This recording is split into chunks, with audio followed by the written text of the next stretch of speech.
towards Cyle Larin. It's Cyle Larin with the goal. He's only just come into the game. And now Cyle Larin writes a new story in Canada's sporting history with the country's first World Cup goal on home soil.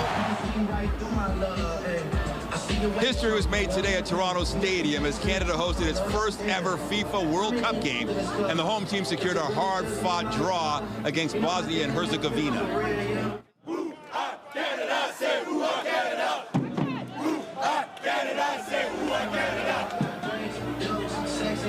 Canadians turned out in force to support the team. Thousands gathered at Trinity Bellwoods Park to march to the stadium draped in Canadian flags, setting off flares, chanting and singing fan songs, a soccer tradition ahead of a major international game like today.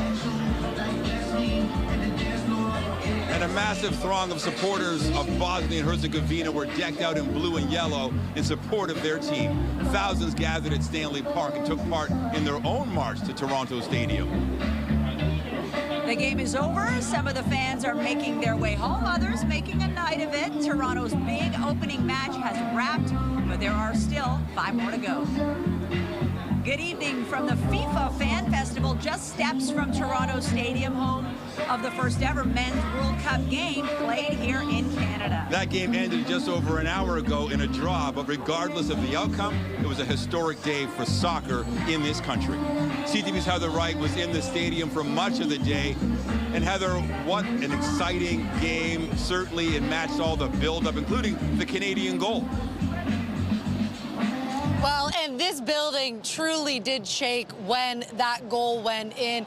I mean, it was a bit of an up and down match for fans here. It started off with a lot of energy in this building, but that really was sucked out when Bosnia and Herzegovina opened up scoring early in the first half. And the fans, they sort of went quiet. There was a large contingent of Bosnian fans at the south end of the stadium. They were noisy for much of the game. And the Canadian fans, they kind of took a backseat until Canada had a number of chances both in the first half and in the second half. And it was in the 79th minute that Cyle Larin became the hero for Canadian fans. He had just subbed in. He was on the field for about a minute when he took a pass from Promise David and he found the back of the net, giving Canada its first ever point at a World Cup.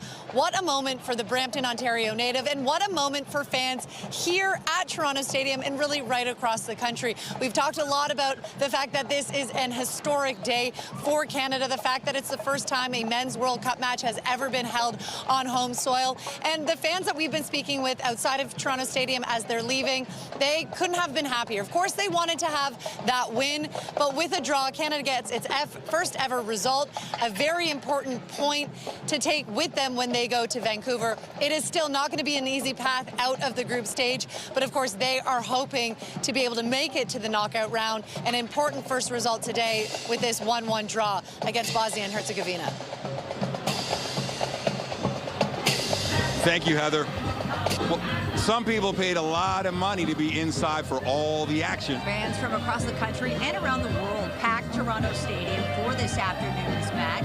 CTV's Rahim Ladani spoke to excited fans. He's been doing that all day, talking to them also on the way out. Rahim, how were those fans feeling? At one point, it was looking like Canada could lose. Then they get that goal. How are they feeling with the draw? Yeah, you know, you're absolutely right. When Canada went down 1-0, obviously the people weren't feeling that great, but have a listen right here. They're feeling pretty good. There was still a lot of optimism here. It's a 1-1 draw. These fans, yes, they wish Canada could have come away with the result, but they'll take a point, and it's all vibes right now. This is what we've been talking about throughout the day, is that it's more than the 1-1 draw. It's about more than the scoreboard. It's about families coming together, people getting out, enjoying this moment, and all the World Cup has to bring. Have a listen to some more sights and sounds from here at Toronto Stadium. Ooh-ah, Canada, say ooh-ah, Canada. It's an energy that cannot be replicated. Let's go. People traveling from across Ontario, North America, and around the world. Woodstock, Ontario! From Nepal. Flew up from New York this morning. Coming together for this once-in-a-lifetime experience. The first time the World Cup is in Toronto, so we had to show up and represent and be proud of our country. Team Canada on the world stage is even more special for Robin because her daughter's father is Jacob Schaufelberg, a member of this World Cup squad. I think a lot of the parenting is we're doing it for her, but like it's for me too. I mean, I'm really excited to see her, see Daddy out there. Yeah, you like the microphone? Canada's first ever World Cup match on home soil is one of the most coveted sporting tickets in recent history. Under 2,000. Over. Over under 2,500. Over. Over under 3,000. Over. Over under 4,000. Under. But it's worth every penny and every mode of transportation it's taken to get to Toronto Stadium. I drove my car to Etobicoke, my buddy's place, parked there, took an Uber to the GO station, and then half an hour in the GO station, so it wasn't too bad for me. While some have inked their Canadian pride, others are wearing this country's national symbol. And then there are those who have love for both Canada and its World Cup opponent. Motherland, homeland. Oh, I love you guys. You guys are like one of my favorite people in the world, so I love Canada. What's clear is the World Cup in Toronto is about more than the score on the pitch. Everyone was playing basketball, but now I'm seeing more people playing soccer. Even when I go to parks, I'm seeing like the fields full of soccer players, and that actually just makes me smile. An historic moment in Toronto for Canada on the world stage. It honestly feels like kickoff hasn't even started because the party continues to build behind me. And so people are still hanging out here. Concessions are open. There's a lot of free swag to have, and so people are lined up for that. And really, people are just enjoying the moment. Reporting live, I'm Raheem Ladani. Nathan and Michelle, I'll send it back to you both. Thank you, Raheem, and it really does. It has been good vibes all around, but we do have to note 2 people were arrested at Toronto Stadium ahead of the game. The pair were arrested for assaulting police officers, as there is a very visible increased presence around the stadium. 2 officers suffered minor injuries as a result of the incident. Police have not released any details about the suspects. Well, let's talk about the forecast. Hot, of course, a bit of a breeze today, and the good news is the weather did not impact the game. However, for the fans, maybe a bit of an impact. Quite a hot one. Lindsay Morrison is at Nathan Phillips Square with a look at how things are now. Hey, Lindsay. Hey, Nathan and Michelle. Yes, so happy that it ended up being a sunny day mixed with some cloud, no rain, no threat of thunderstorms. Just perfect, in my opinion. However, it has been hot, and it's been hot in the direct sun. We've been live at Nathan Phillips Square today. There was a huge outdoor watch party. Thousands of people gathered. Of course, the game has now ended, but the party continues. Check this out. Folks kicking the ball around, making friends. We're meeting people from every country this afternoon and now evening. And the weather is staying pretty nice for the evening hours. Let's take a look at your current conditions. Temperature-wise, we remain hot and humid in many different parts of the GTA. 25 degrees feels like 28 right now, for example, in Toronto. It's been windy today. The wind providing a bit of relief for so many. Gusts near 50 kilometers per hour today. Right now, those gusts are closer to about 40K. And on the satellite and radar, all is clear. It's looking good if you're heading to FanFest to watch the second World Cup game that's taking place later tonight. And you can expect a sunset time near 9 p.m. So lots of sun still to go. As we make our way into the overnight, it's going to be more comfortable for sleeping compared to the last few nights. But we're going to still talk about heat and humidity this weekend. And also, we've got some stormy weather to discuss. All of that is coming up in your weekend weather forecast. But for now, Nathan and Michelle, send it back over to you. All right, thank you, Lindsay. Well, as we mentioned, we're in the FIFA Fan Festival zone, a place for passionate fans who do maybe not have a ticket to the stadium to gather and watch the games. It's also a place for people from all over the world to just celebrate the game, dance to some beats. Our Sean Leathong is also here in the FIFA Fan Festival with us tonight. We've been seeing him out and about, and he joins us with more. How's it going where you are, Sean? It's a good time, Michelle and Nathan, and that's what this has been all about. It's a celebration, but fans gathering today for the Canada match wanted what they got, and they're glad that the party wasn't spoiled.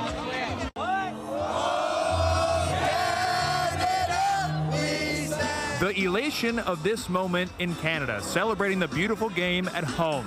Unbelievable! Let's go, Canada! Woo! Let's go, Canada! Very exciting. Could you imagine it would be like this? No, I did not. FanFest bringing thousands to cheer on the nation in the first ever World Cup match played in Canada. What is it like in the city right now? It's absolute mayhem.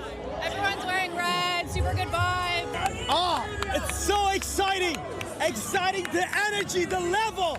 And fans here are celebrating the multinational nature of the World Cup. Who are you cheering for today?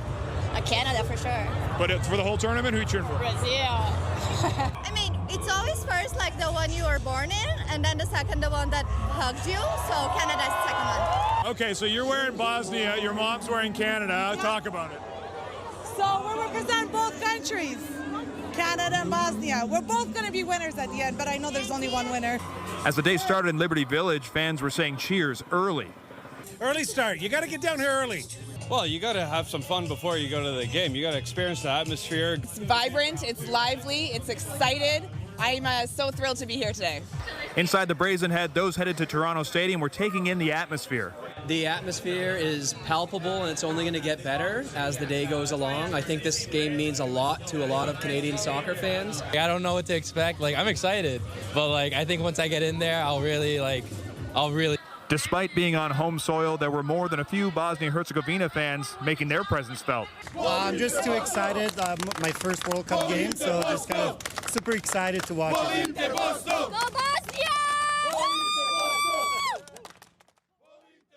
Once the match started, the celebration turned tense when Bosnia scored first. Pretty devastated, honestly. I feel like Canada had the better chances, and unfortunately Bosnia just had one really good chance and they scored it.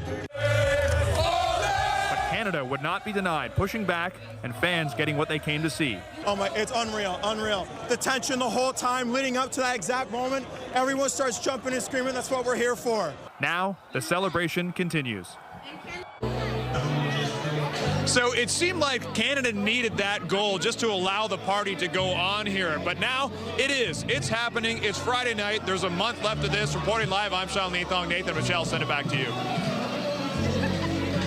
Thank you, Sean. Can you believe it's here? Yes, and leading up to the big opening game, there were lots of questions and concerns about how the city would move when it welcomed fans from around the world. Right, among those concerns, traffic and, of course, transit. CB24's Beatrice Vaisman is live tonight from Union Station with more.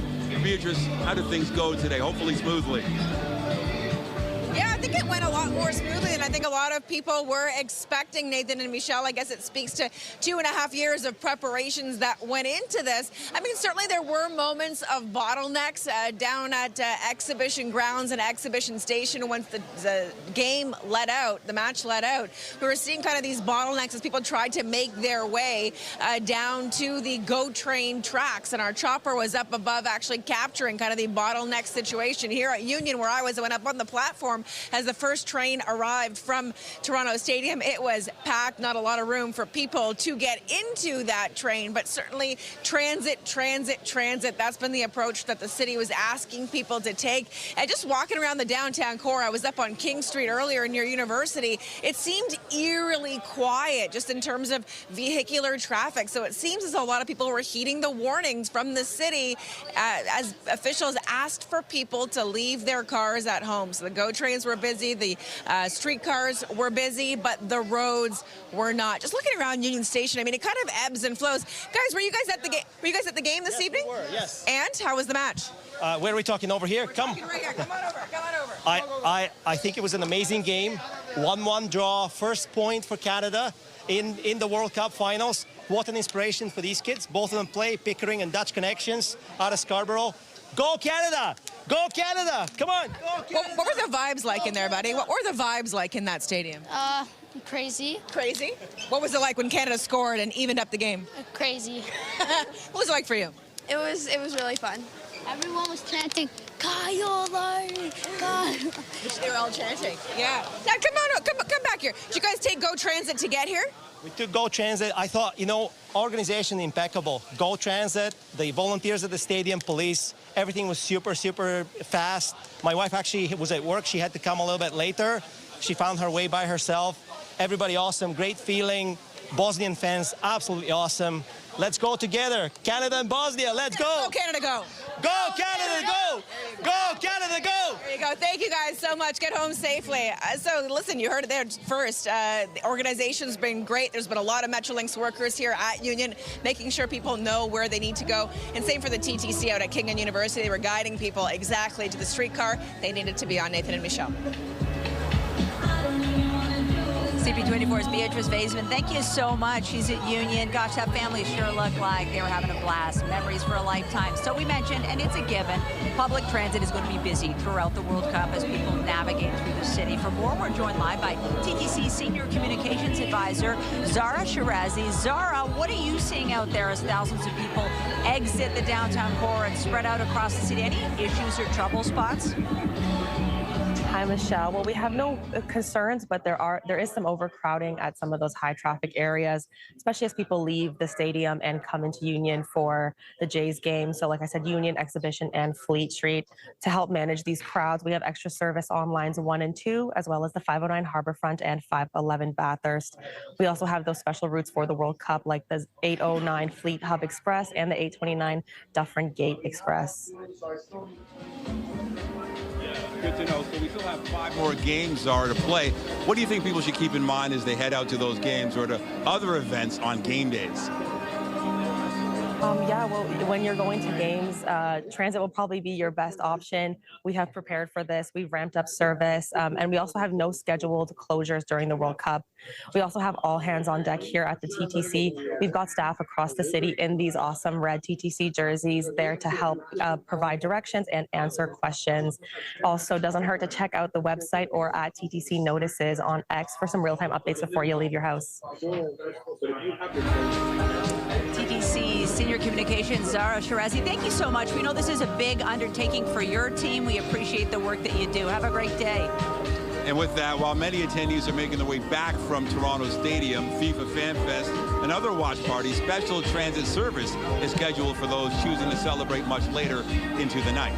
The TTC says subway service will run an hour later than its usual approximate closing time of 1:30 a.m.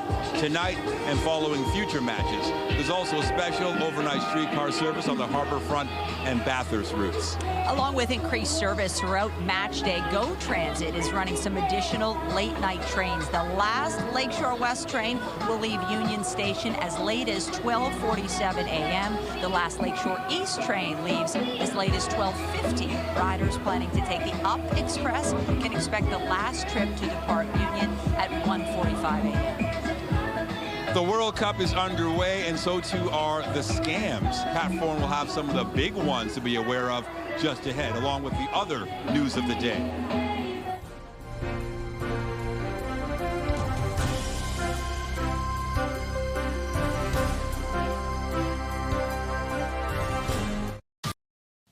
Welcome back. We will return to Nathan and Michelle with more World Cup coverage in a moment. But first, more news of the day. We are learning more tonight about the Toronto police officer who was shot and killed during the execution of a search warrant yesterday. CTV's Beth McDonnell reports. Forensic investigators with Toronto Police and the Special Investigations Unit combed the scene inside the North York residential tower. One day after 43-year-old Toronto Police Constable Mark Pinizzato was shot and killed in the line of duty. On Facebook, his mother Linda writing in a post, "Mark is one of my extraordinary sons, our hero," calling him an incredible father, son, husband, coach, and friend of many. His devastating passing, the cruel heartbreak of reality, has brought us to our knees. He idolized our whole family. Our Mark was a dedicated ETF police officer who worked relentlessly, determined to safeguard us around the clock. Mark is our beacon of hope, guiding us with his message to bring an end to violence. Beyond his job as a highly skilled officer, an 18-year veteran of the service, the father of 14-year-old twins was also an accomplished hockey player who played professionally in Europe and, over the past decade, was heavily involved in teaching young people the sport. The Oakville Rangers Hockey Club writing on its website, the organization is mourning the loss of a remarkable man who meant so much to so many, adding, "For the young athletes he coached, Mark was someone they looked up to, trusted, and learned from. He cared deeply about every player and was committed to helping them grow not only as athletes, but as people. He invested his time freely, shared his knowledge, and led with kindness, patience, and integrity. The example he set will remain with his players for the rest of their lives." Early Thursday morning, Pinizzato took part in a raid executing a search warrant on Martha Eaton Way near Black Creek and Trethewey Drives. The SIU says when he entered a fourth-floor unit, a suspect shot him before another officer fired back at the suspect multiple times. He is still in hospital in critical condition, and police say 19-year-old Nicholas Bennett will be charged with first-degree murder. Police are looking for another suspect, 19-year-old Zara Jabi. Officers have linked him to the larger investigation that brought officers to the building, which they say is connected to the shooting at the U.S. consulate. Destin Bujang with the Black Creek Youth Initiative says he works with families who recognize Jabi. He's a 19-year-old in the community like any other 19-year-old. He's a normal young man who rides a bicycle and plays with his friends. They say we went to school with him. We have seen him around, and it's scary if your classmate that you went to school with was on the headlines. He says condolences go out to Pinizzado's colleagues and loved ones. Bujang also says it's important to ask how the community got to this point because there is a huge gap in access to resources and opportunities. Since the raid, he says people here are experiencing a range of emotions, from fear to sadness and confusion.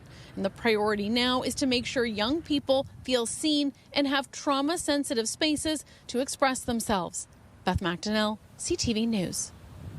Meanwhile, dozens of first responders came out to pay their respects to OPP Constable Taryn Bally as his body was transported to a Thornhill funeral home. The Brampton native was killed earlier this week in Northern Ontario. CTV's Janice Golding has more. Under a billowing Canadian flag, first responders lined the roadway outside the Chief Coroner's office early this morning. A show of unwavering support and respect for a fallen officer and his family. A solid blue line saluting the Ontario Provincial Police motorcade escorting the body of Constable Taryn Bally to its final resting place.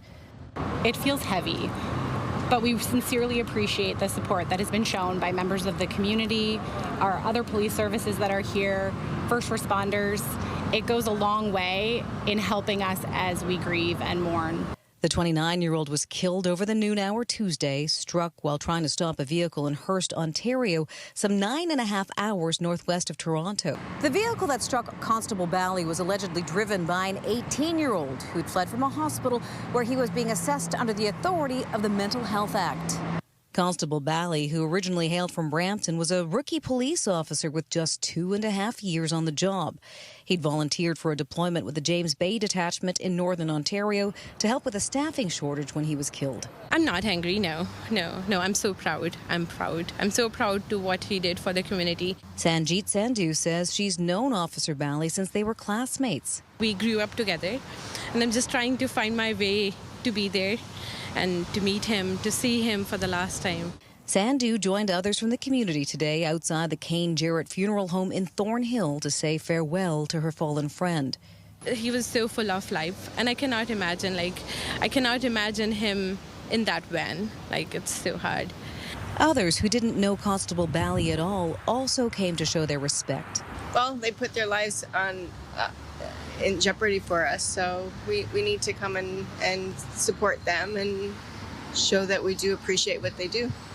Solidarity, and to let them know that they're not alone and we appreciate everything that they do for us. 18-year-old Justin Verano was in court on Wednesday to face charges including first-degree murder, dangerous driving, assaulting a police officer, and flight from police. He'll be next in court on June 24th. Janice Golding, CTV News. 7 women were rushed to hospital in London, Ontario today after a vehicle crashed through the wall of a mall and into a fitness center where a class was getting underway. The room exploded and everything flew, glass, bricks from the wall. And then we all looked around and there's a vehicle inside the building and it hit some of the gals from the class. It happened at about 7:40 a.m. at the Good Life Fitness at Sherwood Forest Mall. Investigators say the vehicle accelerated into the building, but they don't suspect terrorism as a motive at this stage. One of the injured women was listed in critical condition. The driver is among those hurt. Police say criminal charges are pending. The Prime Minister kicked off a 6-day trip to Europe in Paris today. Businesses in both of our countries are doing more together in energy, defense, critical minerals, and now in AI. The two leaders announced a new intelligence exchange agreement. The PM is in France ahead of next week's G7 summit. SpaceX shares hit the NASDAQ in an IPO, making its CEO, Elon Musk, the world's first trillionaire. SpaceX executives rang the opening bell in New York, where Musk applauded from Starbase in Texas. I give SpaceX less than a 10% chance of succeeding at all, to be clear. In fact, I told people this. I said, look, we're probably going to fail, but, we should give it a try, because if we don't, if there's not a new company that enters space, we will never be a truly spacefaring civilization. And it is expected to be the biggest IPO in history, with lofty goals from the company. SpaceX has promised to establish a 1 million person colony on Mars, create other outposts in space, and launch massive data centers into orbit. But to do it, it will need billions more than it currently makes from its rocket and satellite business. SpaceX lost billions of dollars last year. Back here at home, it's going to be a busy weekend in the city, even if you're not taking in any of the World Cup festivities. From major street festivals to a parade to an annual charity ride. And, of course, the Blue Jays hosting the New York Yankees. Lots to do and a few roads to avoid. CTV's Mike Walker with the details.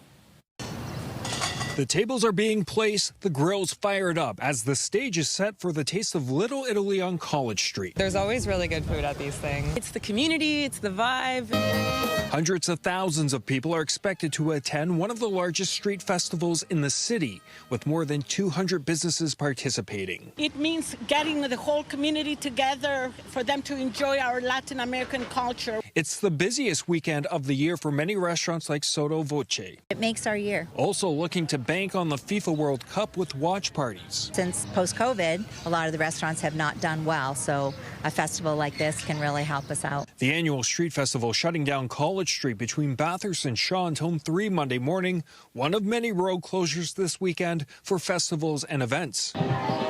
On Saturday, multiple roads will be closed for the annual Portugal Day Parade, including a significant stretch of St. Clair West from Robina Avenue to Old Weston Road from 8 a.m. until 2 in the afternoon. Out of the downtown area.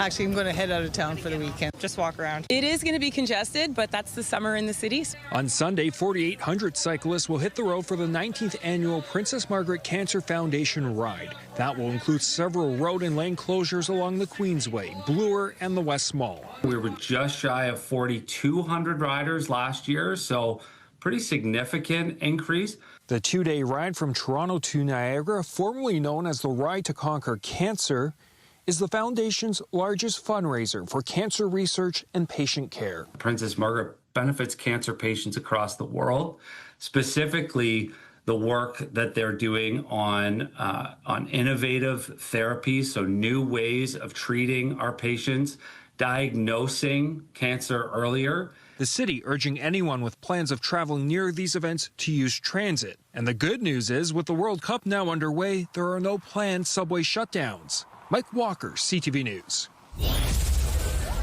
Outside now to CTV's Lindsay Morrison, who's live at Nathan Phillips Square tonight with a look at our weather forecast. Boy, timing is everything, Lindsay. The sky's clearing up just in time.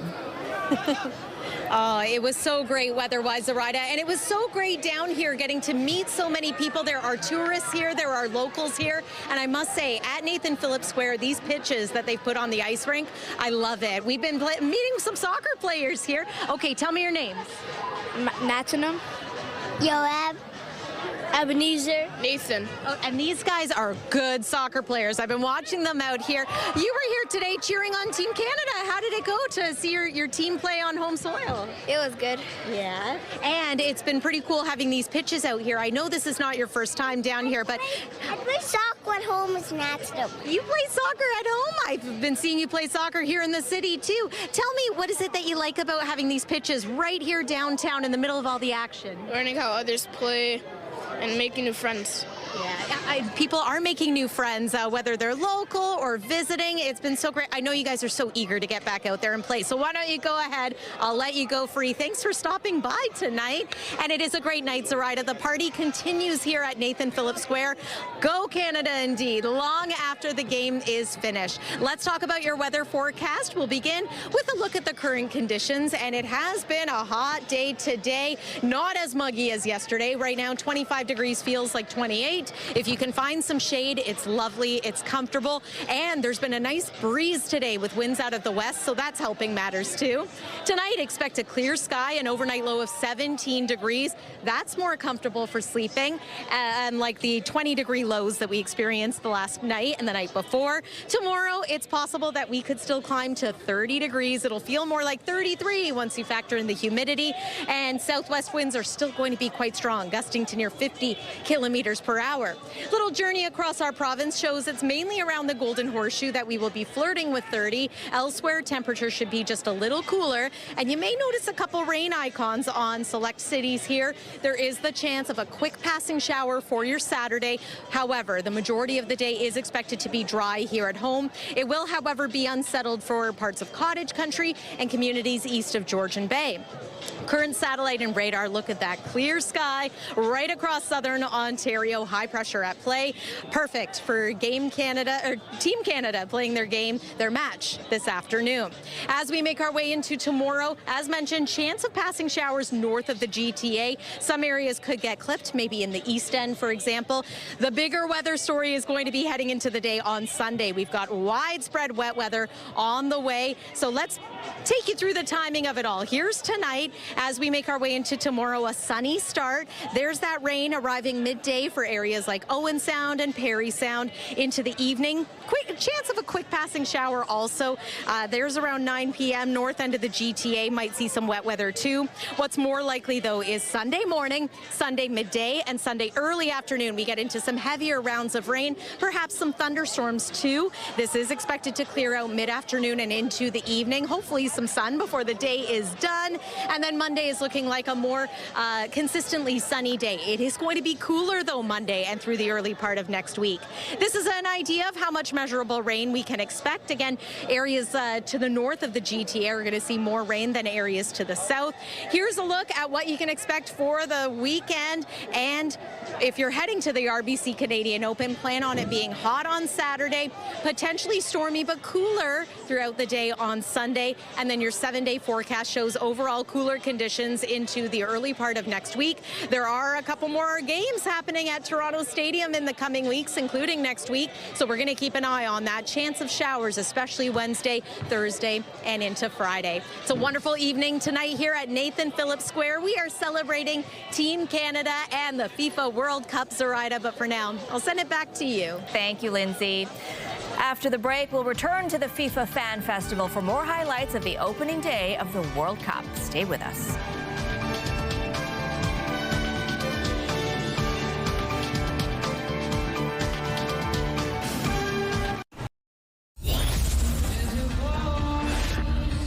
Now that the World Cup is underway, excitement certainly is going to continue for the next 39 days.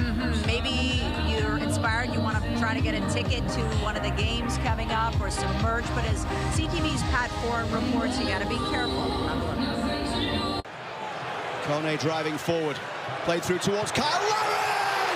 It was a game to remember for fans lucky enough to be there. We checked about 2 hours before it started. After waiting 28 minutes, we found some single tickets on the FIFA website selling for just over $3,000. On FIFA's reseller site, most tickets were $2,000 to $3,000. There was one ticket in the last row, in the last seat, for $1,200. I am a soccer fan. In fact, I got tickets to 2 games. Cybersecurity expert Ritesh Kotak was careful buying his seats and used FIFA's website. He says consumers should be on high alert purchasing anything online that has to do with the World Cup. Scammers are in overdrive right now. They know that there's a lot of people that are interested in attending FIFA. The Better Business Bureau says the top World Cup scams are fake ticket websites, non-existent hotel and short-term rentals, fraudulent travel websites, merchandise scams, and social media fraud. Throughout the World Cup, you may get text, emails, or see ads on social media that appear to be from FIFA. They may be offering merchandise, tickets, or even a job, but don't click on links that may be connected to a scam. And scammers, they're either trying to get a hold of personal information for identity theft, or they're trying to get a hold of money. Also be careful online. Using search engines, fraudulent websites could pop up first. And scammers will pay the money for those placements, knowing that they're going to get a lot more money from consumers that believe they're on legitimate sites. Take your time purchasing tickets, lodging, or travel. Avoid e-transfers, cash or debit. Paying with a credit card can give you added protections and let you avoid worry so you can enjoy the World Cup. Pat Foran, CTV News. Even stronger. Canada has reportedly denied entry to a player on Ghana's World Cup squad. FIFA confirming to The Athletic that Canadian officials have refused the visa application of Thomas Partey. Partey is facing 7 counts of rape and 1 of sexual assault in the United Kingdom. He has pleaded not guilty to the charges and is set to go to trial in November. Ghana plays its first World Cup game in Toronto next week. City health officials say they made preparations for the arrival of thousands of people from across the globe for the World Cup. Medical Officer of Health, Dr. Michelle Murty, says the World Cup is different from other global events in the city because it'll last for 5 weeks. Toronto Public Health has stepped up efforts to prevent foodborne illness and infectious diseases. Meanwhile, all Toronto hospitals have code orange plans in place, meaning in a disaster, they would free up space and focus resources on treating a large number of people. Fans who turned up early for this afternoon's match also got the chance to attend Canada's opening ceremonies for the FIFA World Cup.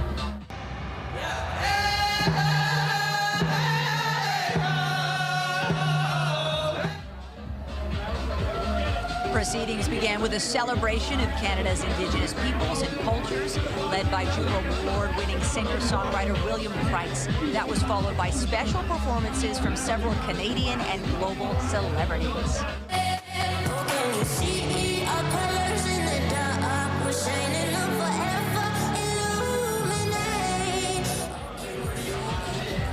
That included the GTA's own Alessia Cara. She was joined by Palestinian-Chilean singer Eliana to perform their official FIFA World Cup track, Illuminate. Oh, baby, just bring it to me. Bring that sweet loving home to me. Also taken to the field at Toronto Stadium was Canadian music icon Michael Bublé, joined by Toronto's The Soul Power Choir with a performance of Sam Cooke's Bring It On Home to Me.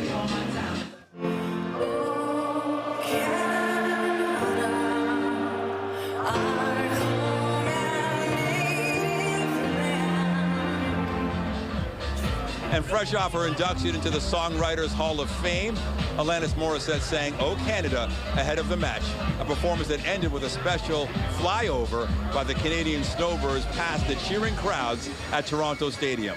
Toronto violinist Alexander Gajic performed the Bosnia and Herzegovina anthem ahead of the draw. More news ahead, and just ahead, we are going to take a look back at how we got to this point. The road to the World Cup is a long one. We'll get into that and the numbers. How much did all this cost? Stay with us.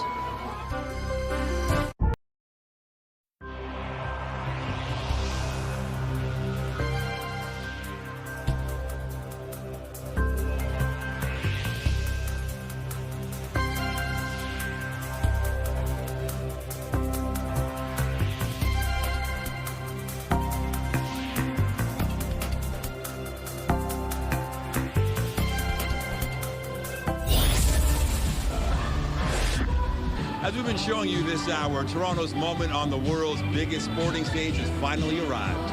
But getting here was no easy feat, with years of work, enormous sums of money, and collaboration between 3 countries.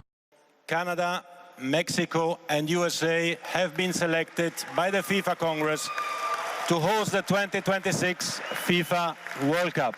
It was 8 years ago the united North American bid found the back of the net. Canada, the U.S., and Mexico scoring the 2026 FIFA World Cup. In the years that followed, Toronto making its case, hoping to earn a spot among the tournament's 16 host cities. We are all in to bring the FIFA World Cup to Toronto. Then, in 2022, Toronto was officially selected along with Vancouver. Our diverse, soccer-loving population, hotel capacity, transit, an international airport, and a track record of hosting major events, all working in Toronto's favor. Not to mention an existing stadium, BMO Field, but it would have to get a FIFA-required retrofit. Amazing.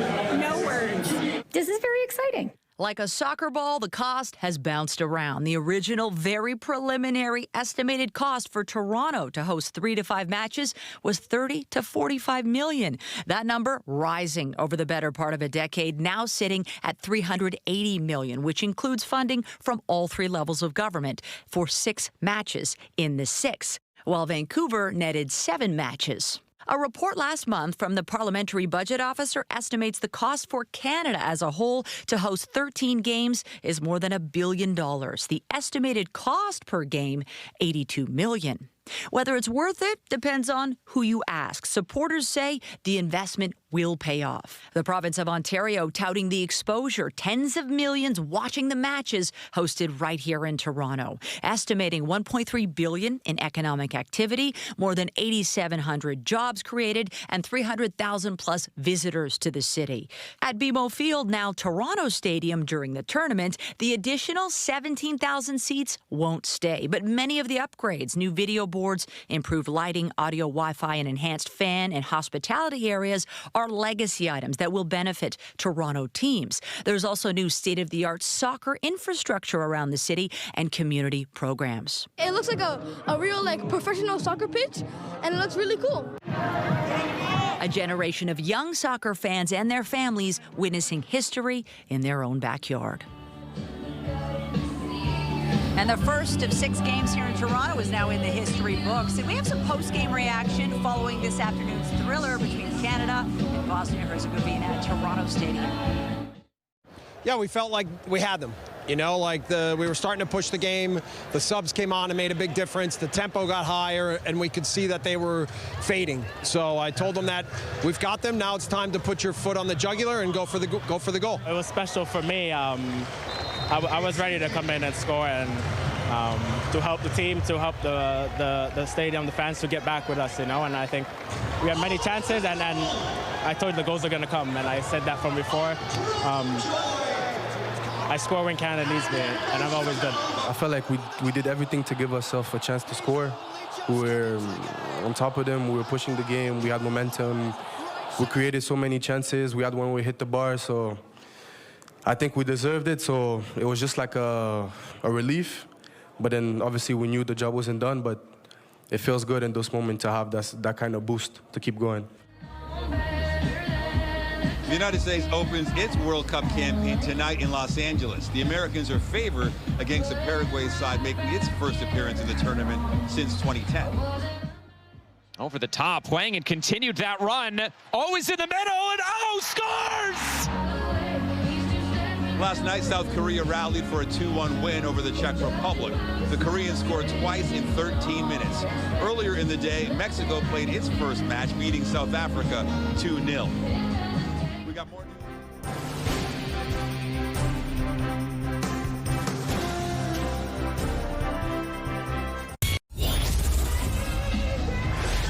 We're live here at FIFA Fan Fest on this Friday evening.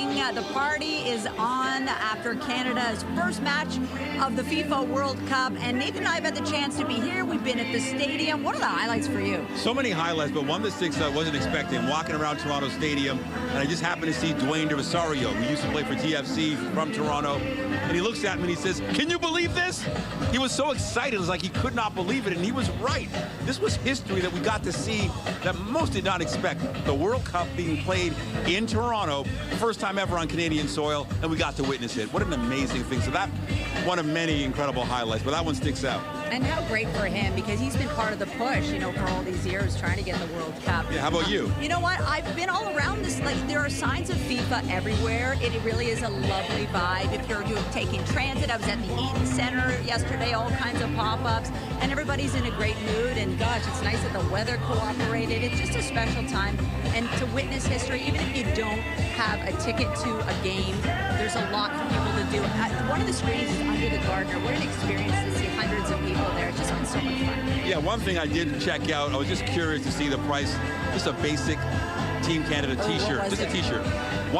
Okay. So I just put it back on the rack. No, thank you. Can I say, I bought a Coke and it was $5, and I thought, okay, because I was expecting 15. So I guess it depends where you get the stuff. Guess who's out and about as well? Our Lindsay Morrison. She's at Nathan Phillips Square. She's been enjoying the scene all day. How is it over there, Liz? I must say, Michelle and Nathan, my favorite part of FIFA so far has been this tonight. I've been highly enjoying watching these players, these fans just kick the ball around, play on the soccer pitches. It's truly been good, wholesome fun. It's just an enjoyable night. The weather is great, and we're having a good time. Everyone's pretty happy with the results of the game. It's all good. Here's a look at the weather that we can expect as we make our way into the weekend. Still hot tomorrow, a bit cooler on Sunday, but yes, it is going to be rainy and stormy for at least part of the day. As we make our way through the next couple of days, you'll notice here that, yes, we do see once again rounds of showers and thunderstorms. It's mainly a Sunday event, but we're going to keep an eye on next week too, a couple of days. This is your 7-day forecast. Cooler conditions next week. That's going to be a nice change for all of us. I think it's been a very hot and humid couple of days. We've had a blast here live from Nathan Phillips Square. The World Cup is here in Toronto. Nathan and Michelle, back to you. Canada goes to Vancouver. Next game in Toronto, Wednesday, Ghana, Panama. That's it for us. Be sure to join Omar Sajidina tonight at 11 for CTV National News, followed by the Ride All News special newscast at 12:30. Meantime, our coverage continues anytime on CP24 and online at ctvnewstoronto.ca. For Lindsay Morrison, the whole team here, thanks for watching. Have a great Friday night.